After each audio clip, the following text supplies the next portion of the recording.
ఈ వీడియోస్ చూసే ప్రతి ఒక్కరికి నా వందనాలు, హృదయపూర్వక ధన్యవాదాలు. శుభోదయం. మీకు సమాధానం కలుగును గాక. ఈ మాట్లాడుతుంది ప్రతి ఒక్కరూ మన దేశంలో అనేకులు, మన ప్రపంచ నలుమూలల క్రిస్టియన్స్ అనేవాళ్ళు చాలామంది ఉన్నారు. మనం 70% అన్యులు, 30% క్రిస్టియన్స్. ఈ క్రిస్టియన్స్లోనే 30%లోనే నిజమైన క్రిస్టియన్స్ ఎవరు? 10% ఉన్నారు. మరి 20% నామకార్థ క్రైస్తవులు. ఎందుకు ఈ విధంగా తయారవుతుంది? దేవుడు చెప్పిన మాటలు వింటూనే ఉన్నారు, వాక్యం వింటూనే ఉన్నారు, మందిరంలో చేతులు ఎత్తుతారు, తలకాయలు ఊపుతారు, అన్నీ చేస్తామంటారు.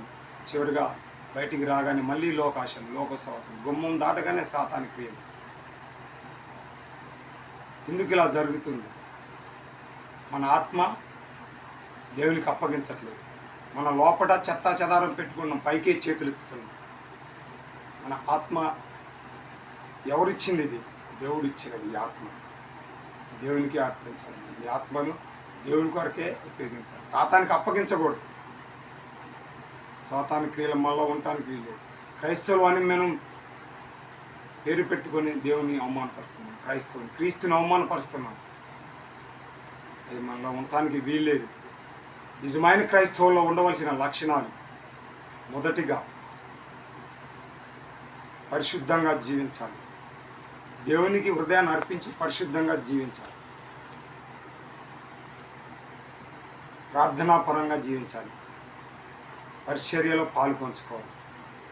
ఇదే దేవుడు కోరుకుంటాడు.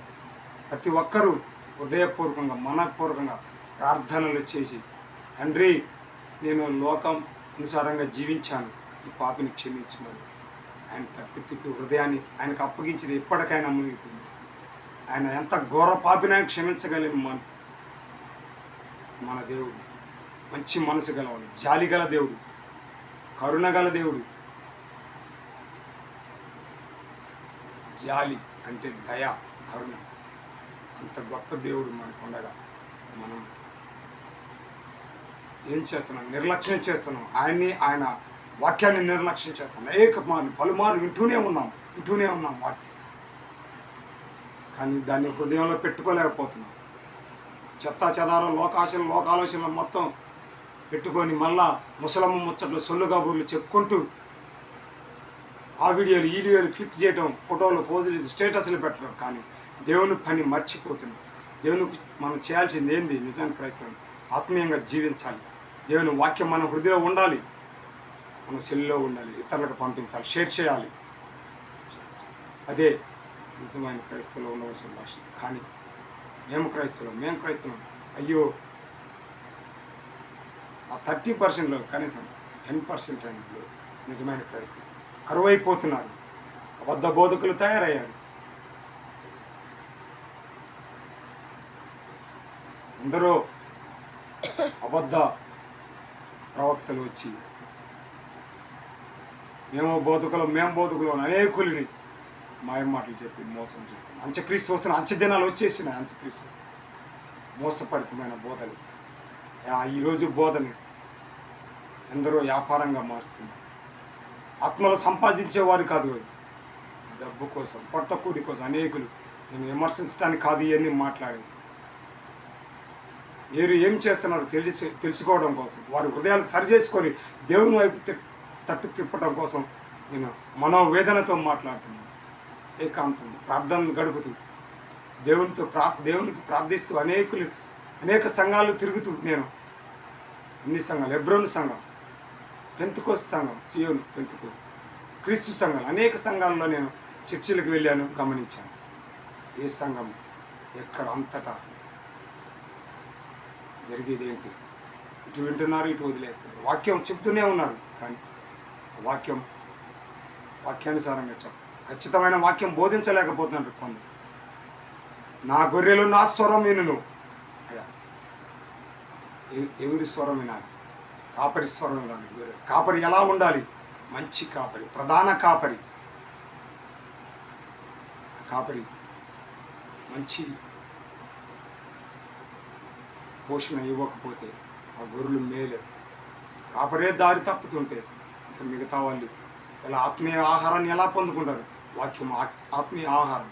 ఆత్మీయులు ఏమి భుజించాలి? వాక్యాన్ని భుజించాలి, ప్రార్థించాలి. కానీ మనం చేస్తుంది శరీరానికి కావాల్సిన ఆహారాన్ని భుజిస్తున్నాం. ఆత్మకు సంబంధించింది వదిలేస్తున్నాం. బైబిల్ చదువుకుంటే మన హృదయాల్లో అది నిలిచిపోవాలి, ప్రింట్ అవ్వాలి. కానీ చదువుతున్నారు, ఇటు చదువుతున్నారు, ఇటు వదిలేస్తారు. నేను వాక్యం మాటలు వింటున్నారు, ఇటు వింటున్నారు, ఇటు వదిలేస్తాను. ఈ చదువుతుంటే ఈ చదువు కాదు, అది కాదు. హృదయలో ఉదయం అనే పలకపై ముద్రించబడాలి. అక్కడ బైబిల్లో ఏ విధంగా ప్రింట్ చేయబడియో మనం హృదయాలకు ముద్రించబడాలి. అదే నిజమైన క్రైస్తవం, ఇదే నిజమైన జీవితం ప్రార్థనాపరంగా. ఫర్ ఎగ్జాంపుల్, నిన్న ఏబు గురించి, అబ్రహాం గురించి మాట్లాడుకున్నాం. ఈరోజు మన యొక్క కాకల్ని ముందుకు తీసుకుంటాం. దావీదు మహారాజు గొల్లవాడు, గొర్రెల కాపు, అన్నీ నేర్చుకున్నాడు, మాట నేర్పడి ఎంతో చేసినాడు. దేవుని హృదయానుసారం అనిపించుకున్నాడు దావీదు. నేను ఏ విధంగా ఆలోచిస్తే ఆ విధంగా ఆలోచిస్తాడు అన్నాడు. కానీ చివరికి ఒకే ఒక తప్పు చేశాడు. ఏంటంటే రాజుగా చేసి అప్పటికి స్థిరపడినప్పటికీ 40 సంవత్సరాలు సుస్థిర పరిపాలన అయినప్పటికీ రాజు చేయాల్సిన యుద్ధం చేయటానికి పోకుండా ఒక బెస్సీబాతు పాపం చేసింది. ఒకే ఒక్క పాపం. ఆ పాపం రాజు అయినప్పటికీ దేవుని హృదయానుసైనప్పుడు పాపం వదిలిపెట్టలేదు. తన బిడ్డల ద్వారా తీర్చుకున్నాడు. తను మరణించాల్సింది క్షమాపణ విడిచిపెడితే క్షమించాడు. కానీ ఆ మరణాన్ని తప్పించాడు. కానీ తనకు బదులుగా నలుగురిని తీసుకున్నాడు కుమారుని మరణానికి. ఎవరిని వదిలిపెట్టాడు. తను చేసుకున్న పాపం తాను ఎవరు తీసుకున్న గుర్తులు వాళ్ళే పడతారని సామెత. అలాగే దేవుడు శిక్షిస్తాడు, గద్దిస్తాడు, తను కావాల్సి అలా సరిచేస్తాడు, ప్రేమిస్తాడు. మరొక వ్యక్తిని తీసుకుంటే మోషే గొప్ప నాయుడు, గొర్రెల కాపరే, చదువు లేనివాడు, 30 లక్షల మందిని నాయకుడిగా నడిపించాడు. ఎంత గొప్ప అద్భుతం. నత్తివాడు, మాట రానప్పటికీ దేవుడు గొప్ప కాటించాడు. తమైన ఆహారం ద్వారా అనేకులు ఫరోని ఎదుర్కోగలిగి ఎర్ర సైన్యం సహా ఎర్ర సముద్రాన్ని సహా 2 పాయలుగా చేసి శత్రువులని బారి నుండి తప్పించి ఆ మార్గంలో తీసుకెళ్ళాడు. దేవుని ఐగుప్తు తీసుకెళ్ళి శత్రువులను ఆ మధ్యలో రాగానే సముద్రం ముంచేసింది, శత్రువులను అణిచివేసింది. దేవుడు ఎంత గొప్పవాడు. మోషేని వాడుకున్నాడు. మోషేని వాడుకున్న ఆ దేవుడు మనల్ని కూడా వాడుకోబోతుంది. చేయాల్సింది కదా కేవలం మన హృదయాలు దేవుని తట్టు తిప్పాలి. ఆయన మాటలకు లోపలి, ఆయన వాక్యానుసారంగా జీవించాలి. హృదయ శుద్ధి గల వారి ధన్యులు, దేవుని కన్నులారా దేవుని చూస్తారు. మన హృదయం శుద్ధిగా ఉండాలి. సమాధానపరచువారు ధన్యులు, దేవుని కుమారులను పెంచబడాలి. సమాధానం పరచాలి. ఎవరైనా గొడవలు పెట్టుకుంటే వాళ్ళు అది కాదు ఇది సైక్యతపరచాలి, వాళ్ళే ధన్యులు. దేవుని కుమారులు, దేవుని రాజ్యం వారిదట. దేవుడు రాసింది బైబిల్ గ్రంథం, మత్తయి సువార్తలో అనేక గ్రంథాలు మన ముందు ఉన్నాయి, తెలియజేస్తాను. కానీ వింటున్నాం, చదువుతున్నాం. నేను 10 సార్లు చదివినా, నేను 20 సార్లు చదివాను, నేను అనేక సార్లు బైబిల్ చదివాను. ఏం చేస్తున్నాం? చదివి దాన్ని ఉపయోగించుకోవట్లేదు. నేను మన హృదయాల్లో ముద్రించుకోవట్లేదు. ఇటు చదువుతున్న తెలియదు. గొప్ప కోసం నేను చదివి అంటున్నామని ఆ బైబిల్ సైతంగా వాక్యానుసారంగా జీవించుకొని అందరూ అందరూ నేను ఆత్మగల వారి అది దేవుని క్రైస్తవానికి అవమానకరంగా మనం చేయొద్దు. దేవుని క్రీస్తు మనం చెప్పుకుంటూ, క్రీస్తు సంఘాలను చెప్పుకుంటూ, క్రీస్తు బిడ్డలమని చెప్పుకుంటూ మేము క్రైస్తవులు అంటూ అనేకులు క్రైస్తవ జీవితం నుండి ప్రక్కతో పడుతుంది. అది క్రైస్తవ్యం కాదు, నిజమైన క్రైస్తవం కాదు, నామకార్థ క్రైస్తవం అంటారు దాన్ని. దయచేసి నిజమైన క్రైస్తవులుగా జీవిస్తూ అనేకులని దేవుని మార్గంలో నడిపిస్తాం. నిజమే, ఎప్పుడైనా మన జీవితాలను సరి చేసుకుని మన దేవుని తట్టు తిప్పి చేయి కలుపుదాం, తిప్పుదాం. అనేకులు దేవుని తట్టు తిప్పుదాం, మనం నడుద్దాం, అనేకులు నడిపిద్దాం. మన కుటుంబాలను సరి చేసుకున్నాం, బిడ్డలు కట్టుకుందాం. ఆయనే కట్టేవాడు, నిర్మించేవాడు ఆయన మన కుటుంబాన్ని. దాని కొరకు దేవుని రాజ్యాన్ని స్థాపిద్దాం. దేవుని రాజ్యంలో చేరడానికి ఆయన నీతిని, ఆయన రాజ్యాన్ని వెతకాలి. ముందు నీతి కొరకు ఆకలి దప్పులు గలవారు ధన్యులు అన్నారు. పరలోక రాజ్యం వారికి. నీతి కొరకు ఆకలి దప్పులు కలవారు పరలోక రాజ్యం.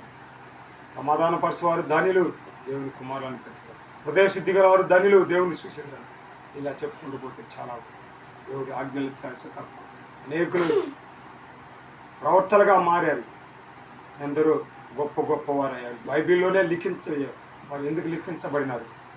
ప్రార్థన పూర్వకంగా వాక్యానుసారంగా జీవించారు, క్రీస్తుని అనుసరించి నడిచారు. క్రీస్తు మార్గం పౌలు నాయన ఎంత ఖచ్చితమైన అనేకులను శిష్యులుగా మార్చారు. తిమోతిని, వర్ణబాను చెరసాల్లో దెబ్బలు తిన్నారు, క్రీస్తు కొరకు అంత సాక్షిగా మారారు. పౌలు సామాన్య మానవుడు, ఎత్తు కొంచెమే ఉంటుంది, ముఖ ఆకారం సరిగ్గా ఉండదు, అయినప్పటికీ ఇంతగా సేవ చేశారు. గొప్పగా పౌలు రాసిన పత్రికలు అనేకమై ఉన్నాయి. పౌలు పత్రికలు, కొరింథీయులకు రాసిన పత్రిక, ఎఫెసీయులకు రాసిన పత్రికలు చాలా వరకు పౌలే రాశారు. ఇంత గొప్పవాడిగా ఆయన రూపం చూడలేదు దేవుడు, ఆయన మనసు హృదయాన్ని చూశాడు. ఎంతటి వాడిని ఎలాంటి రూపం చూసి ఈరోజు మనుషులు ప్రేమించే వాళ్ళు ఉన్నారు, ధనం చూసి ప్రేమించే వాళ్ళు ఉన్నారు. కానీ దేవుడు గుణాన్ని చూసి ప్రేమిస్తాడు. అట్టి గుణం మనకి దయచేయాలి కోరుకుంటూ, పేతురు వలె, అలా పౌలు వలె, ఆ యొక్క అబ్రహాము వలె, దావీదు వలె, మోషే వలె మనం కూడా ఒక నాయకత్వాన్ని వహిస్తూ ఆ సేవకులుగా దేవుని సేవించేవారుగా యోబు వలె నిత్యము నిన్నే సేవిస్తూ సహాయం చేయాలి. ప్రతి ఒక్కరూ దేవుని వైపు తట్టు తిరగాలి, సత్య జీవ మార్గంలో నడవాలని మనకి దేవుడు చూపించి మార్గాన్ని. నేనే సత్యము జీవ మార్గము, నేను తప్ప దేవుని రాజ్యంలో మీరు చేరలేరు. ఆయన మనకి మార్గాన్ని చూపించారు. ఆ సత్య జీవ మార్గంలో నడుచుకుంటే మన జీవము నిత్య జీవం పొందుకొనగలుగుతాం, పరలోక రాజ్యానికి వారసులు అవుతాం. జీవనంలో మనకి లిఖింపబడతాం. లేకపోతే మాంతంగా పరలోకానికి వీడ్చుకోవాలి. నరకంలో నిత్యము కాలిపోతాం, అరుపులు కేకలు. ఈ యొక్క నా మాటలు అంగీకరించి అనేకులు దేవుడు తట్టు తిరుగుతారని మనం ప్రార్థిస్తూ శుభోదయం తెలియజేస్తూ అందరికీ సమాధానం కలుగుతాయి. నా మాటలు నీకు నొప్పిగా ఉంటే మన్నించి చక్కగా సరిగా ఉన్నాయనుకోండి, జీవితాలు చక్కదిద్దుకొని దేవుని వైపు సాగమని కోరుకుంటూ మీ యొక్క సహోదరుడు